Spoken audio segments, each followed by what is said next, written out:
now tuned into the greatest. The Run with Manny Wilson podcast. The Run with Manny Wilson podcast.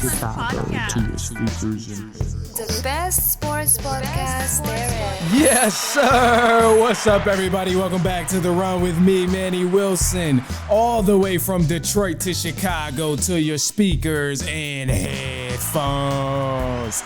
I appreciate you tuning in to the first interactive sports podcast, a community that makes sure your voice is heard. So if you hear something you agree with, you disagree with, you like, you dislike, go ahead, shoot me a call, 219-413-9405. And of course, we will play your take back on our next episode. Now, shout out to SeatGeek for sponsoring this episode. Get $20 off your first ticket purchase when you use the promo code TheRunPodcast. This code can only be applied for first-time users on the mobile app or website. So I'm not sure about you, but like me, I'm going to this Chris Brown concert later on tonight, and he's going to still be here later on tomorrow too. So never too late to buy your tickets. Had to go ahead, create me an account. Buy them tickets, use the promo code, The Run Podcast, save $20. Anyway, look, there's other things that's going on that we need to talk about, man. The NBA Finals Game 1 happened between the Boston Celtics and the Dallas Mavericks. The Dallas Mavericks got their behind whooped by the Boston Celtics in Game 1. Oh my gosh. Celtics won 107-89, and this was a lopsided victory. It started off very rough for the Dallas Mavericks. Couldn't make a shot. Was struggling to keep the offense flowing. Like, it was just a lot of different things going wrong for the Dallas Mavericks. Sloppy turnovers, bad passes, bad decision making. Wasn't playing enough defense. The list goes on and on. It was a bad game here, but I don't want to discredit the Celtics by saying the Mavericks played a bad game, because you got to admit, this was great basketball from the Boston Celtics that I witnessed. It started with Kristaps Porzingis. This is where it all began here, because this man, he really carried this Boston Celtics offense, bro, because he started off hot, had 11 points in the first quarter, didn't start, finished the first half with 18 points total. Was money. The Celtics started running the offense through this man. Jason Tatum didn't really have to do much. Jaylen Brown didn't really have to do much. But he also was a defensive anchor when he was on the floor. Kristaps Porzingis had some great blocks, had some great stops on the defensive end, and just brought another presence down low that slowed the Dallas Mavericks down. And this was a huge piece right here and a huge help for the Boston Celtics, because one of the things that they've done earlier on in these playoffs against the Thunder, and like they did against the Minnesota Timberwolves when they played them, was if the jump shot wasn't working, the three ball wasn't working, then all right, they could just kick it over to Luka or Kyrie to get some points on the inside. They get that inside game going a little bit. If the shot's not working, go to the hoop. That's a lot more difficult to do when you got a tree down there like Kristaps Porzingis, a guy who's 7'2", can move his feet, like played great defense in the paint, and then can come down court and torch you with his jump shot. That's what we witnessed in the first quarter and the second quarter. The Celtics literally ran the offense through Kristaps Porzingis as he was balling out. Like, the guys didn't even have to do much, and this was a huge help. So no matter what you did, the game plan of how much Kristaps Porzingis was going to affect the Dallas Mavericks in Game 1, I can promise you nobody in that Dallas Mavericks organization seen this man dropping 18 points in the first half. Nobody's seen it coming. And I personally think it was just, one of those things where you have a good game, bro. Like, for all of my true hoopers out there, those guys who really play basketball, who played at somewhat of an elite level, or who just played competitively at any point in your life. Sometimes when you stay away from the game, or you haven't been hooping like you wanted to, that first day back, it's something about it. I don't know what it is, but that first day back is just a gun show, bro. You just be letting loose, and you just be on fire. And this is my experience, so maybe you haven't had that same experience. But personally, whenever I haven't hooped in a long time, and then I go hoop for the first time in a minute, I'm blazing fire, bro. I'm torching. I'm letting loose. I'm living my dream of being Damian Lillard, Manny Ginobili, all of the names you can think of. Yeah, Manny Ginobili. That's what it is. That's what it is when I'm out there torching up. Like Darren Wilson, like, dog. I'm telling you, the days where I don't hoop every time, but I may give myself 4 or 5 days, or maybe even a couple weeks, maybe a month. I'm not gonna go too far, but after a month, if I go hoop, I'm torching, bro. I'm telling you, I don't know what it is. And I think that same thing happened to Kristaps Porzingis because he was torching in the first half, bro. Straight letting loose. And then the total, he had 18 in the first half, finished the game with 20 points. Obviously, it was, a little bit less playing time in that second half and all of that. He didn't have to play as much because they were already spanking him and blowing him out. So it was a slight difference there. But, man, to have 18 points in 12 minutes, that's crazy. That's crazy. He only played 7 minutes the entire second half, and he had, 2 points. But he was still trying to let it fly. But I think when he came out the gun, he was just sharp, bro. He was just sharp. He was sharp. And for the Dallas Mavericks, a team who wasn't playing defense, they weren't really awake. They came out kind of flat in a way. Came out flat and never really picked it up. Luka Doncic tried to help them out and pull them along, which he did. He cut the lead to single digits at one point, but it just wasn't enough, bro. He didn't have any help out there. Kyrie Irving, we'll probably never see him have a game like this again in this series, but he was broke, dog. He was broke. 3 for 10 in the second half. Finished the game with, I think, total 12 points. It was awful, bro. I don't think we'll see another game like this from Kyrie Irving. Dallas Mavericks damn sure can't afford another game like this from Kyrie Irving.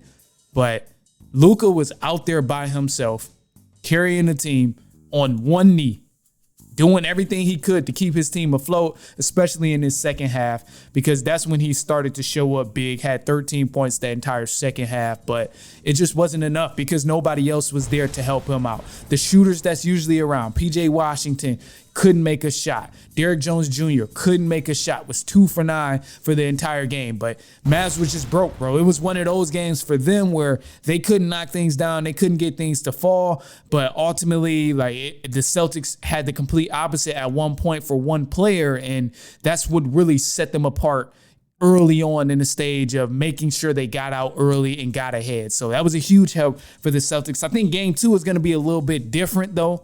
Hopefully the Mavs come out a little more awake and with a little more intention and intensity. But we'll see, man. We'll see. Anyway, look, I got Jaylen Brown here. After game 1, he had to share his thoughts on the game. They asked him about Kristaps Porzingis and what it means to see him on the floor, and also just a reflection of game 1. So here we go with that. Just as a friend and as a teammate and as someone who's been around him, what did it feel like to see him have the kind of game that he had right off the bat and have that energy? It was amazing. Nobody's more proud or more excited for him than I am, but, we got to get better. I mean, we got to, almost forget about it and get ready for the next one. We can't be celebrating ourselves. Dallas is, probably getting ready for the next game right now, so we got to prepare and get ready for the next one too. And here's Kyrie Irving after the game 1 loss. They're great. On into kind of the trap of relying on isolation and becoming stagnant. I don't necessarily agree that it's a trap, that they want to set us. I think that they really rely on their great defensive ball pressure, their one-on-one defenders, and they funnel us into certain areas. I mean, even as I say that they're relying on the one-on-one, every time I got an ISO, there's, almost 2-3 people waiting for me to get in there. So I got to catch the ball on a live dribble and just be aware of my opportunities. It's uncharacteristic for us to have only 9 assists. The ball's got to move a little bit more. And again, that starts with me just being able to push the pace, get us some easy opportunities, and just adjust to what they're throwing at us. So it's a fun series. It was fun just, going into the game. It's still going to be fun, but there's going to be a level of chess that still has to be played. And, game 1 was just about adjustments. We obviously wanted to win this basketball game, gave ourselves a chance in the second half when we were down by 8. Then they brought it up to 16, and they got up to 22 when we called the timeout. So just going to be replaying some of these possessions, but, at the same time, look at some of the positives that we can carry on to game 2. All right, man, look, quick side note here. The Los Angeles Lakers, they're in the process of trying to hire Dan Hurley, who's the UConn's current head coach. Now, Dan Hurley is obviously known as one of the best coaches in college basketball. He's been one of the best coaches in college basketball for some time now. Hurley said he's about 50-50 on UConn and also 50-50 on going to coach the Lakers in the latest reports from Shams and multiple sources. Now, the thing I look at here is obviously the Lakers, they had some conversations with JJ Redick. Twitter and everywhere else on social media, they had themselves a field day because JJ Redick was talked about as being the head coach of the Lakers. People were speculating that, because him and LeBron has a podcast together, this was his audition tape to become the Lakers head coach. We know LeBron likes this guy. Anthony Davis is going to like this guy. He's a former player, so the fans like this guy. But, when this report about Dan Hurley came out, a lot of people, they were caught off guard. And to me, personally, I'm on the bandwagon that I like this move for the Lakers, bro. They need someone who's going to have structure as a head coach. Lakers don't need any more type of stunts of bringing this former player in or bringing this guy who may be a good coach or a potential candidate of being someone who's there for a longer duration of time. They need to cut all of that stuff out. Playtime is over. You switched about 3 different coaches in the last 5 to 6 years. It's time to find your guy and actually stay with it, because we know Darvin Ham was damn sure not it. Luke Walton wasn't it. Frank Vogel wasn't it. No matter who was before Frank Vogel. We had, I got it right here, actually. Frank Vogel wasn't it. Scott wasn't it. Byron Scott wasn't it. Like, you've been through so many different coaches since Phil Jackson, and it's been a long ass time since Phil Jackson has coached the Los Angeles Lakers from 2011.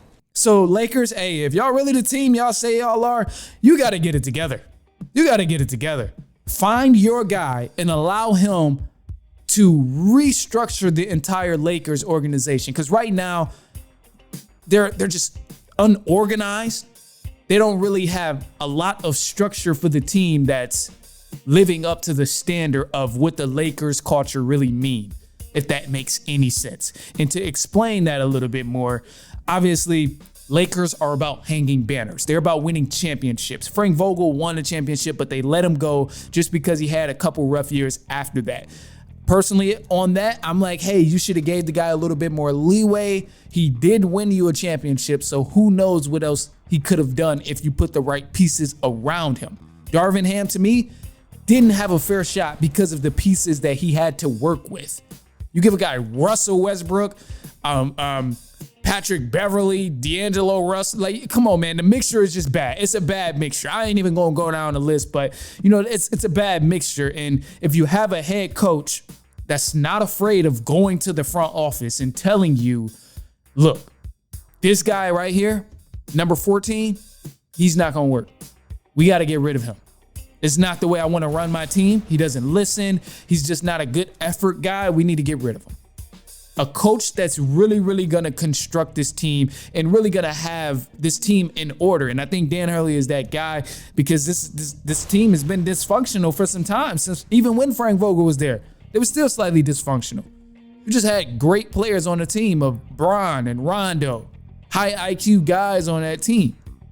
So it made it work during that time. But ultimately, man, hey, Lakers, they got to figure it out. They got to figure it out. And I think Dan Hurley is the guy. So to me, hire him with some confidence, hire him with some leeway, give him a little bit of time to feel comfortable, adjust to the personnel, adjust to the city. And if you don't win a championship in the first 2 years, oh well, it's okay. It's okay. It's all right. I promise you it's going to be okay. But I think Dan Hurley is definitely the guy for the Los Angeles Lakers. Anyway, look, shoot us a quick call, 219-413-9405. If you just want to get something off your chest, you want to let us know who you think is going to win Game 2 of the NBA Finals. Or maybe you think Dan Hurley isn't the guy for the Los Angeles Lakers. Maybe it's something that you want me to talk about. A question, a concern, NFL related, football related, in general, college football related. college basketball related, NBA draft related, any of those things, go ahead, shoot us a call, 219-413-9405. And of course, we'll play it back on our next episode. Look, man, we got some news for the run coming up for you in just a sec, so don't go anywhere. It's halftime.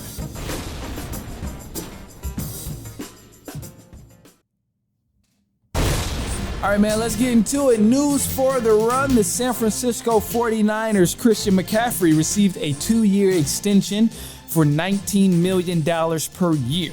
And the NCAA, they passed a guideline that now allows schools to put up corporate logos on the football fields in the regular season games. It's set to go into effect this upcoming 2024 season. And the NBA, they're looking to close in on a 11-year, $76 billion media revenue deal with ESPN, NBC, and Amazon. This 2024-2025 season will most likely be the final season that TNT airs NBA games, and this will mark the end of the pre- and post-game show inside the NBA. Man, that's one of the best shows like to come on before and after the game. Inside the NBA with Chuck, Charles Barkley, Shaq, Ernie Johnson, and Kenny Smith. Man, that show right there inside the NBA really gave me a lot of courage to do what I'm doing now. It gave me a lot of motivation and inspiration to do what I do now, because I remember watching that as a kid and just being like, man, I would love to do something like that one day. I would love to wake up and talk about sports as a job.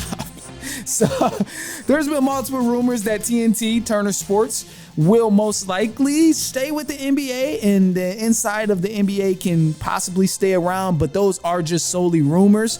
As of right now, no official sources have confirmed it, meaning Wall Street Journal, The Athletic, New York Times. None of those things have confirmed it yet. So again, those are strictly rumors that inside the NBA may still be around after next year. But the NBA, they're expanding. The NBA is expanding to new teams. Commissioner of the NBA, Adam Silver, says the NBA will look forward to expanding outside of the US and Canada after finalizing new TV deals. Not much else have been said about where they'll locate these teams and where they'll put these teams if they expand, but all we know now is that the NBA has expansion in their future. Now, JJ Redick, as I mentioned, was rumored to be the Lakers coach, but that is not the case at all. Dan Hurley is the candidate for the Lakers right now that most people think will end up being the head coach for the Los Angeles Lakers. And as I mentioned, that is the guy I think has the job, and that's who I think should have the job there. Now, look, man, hey, that's all I got for you to get today, man. I appreciate you guys for hanging with me, kicking it with me, listening to me, especially if you've been hanging all along. Go ahead, shoot us a quick take, 219-413-9405. And, man, you have a great weekend. But before you go on your weekend, let me give y'all one drop of a positive note here. Some good things to take into your weekend as you go on. I'm going to just leave y'all with this message here. Now, I might have said it before, but it don't matter because I need to keep saying it over and over again until you listen or until you get it.